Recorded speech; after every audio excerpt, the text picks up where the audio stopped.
लोकसभेच्या रणांगणात नणंद असो की सासरे पूर्ण ताकदीनं उतरणार, रक्षा खडसेंनी स्वीकारलं आव्हान।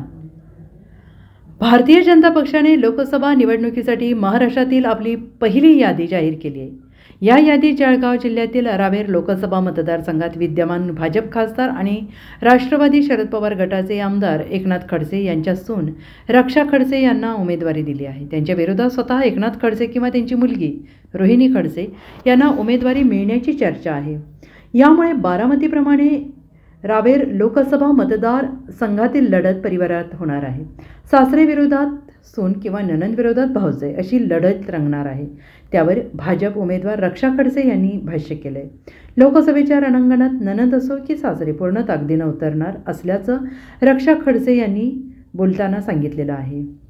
आपल्या उमेदवारीनंतर मतदारसंघात भाजपाचे जिल्हाध्यक्ष अमोल जावळे यांच्याकडून नाराजी व्यक्त होत आहे। काही जणांनी राजीनामे देण्याची तयारी केलेली आहे। या प्रश्नावर बोलताना रक्षा खडसे म्हणाले आहेत, मतदारसंघात कुठली नाराजी नाही, सर्वांनी मला एक विश्वास दिला आहे। निवडणुकीत कोणतीही कमतरता भासू देणार नाही, जास्तीत जास्त मतांनी आपल्याला निवडून देऊ।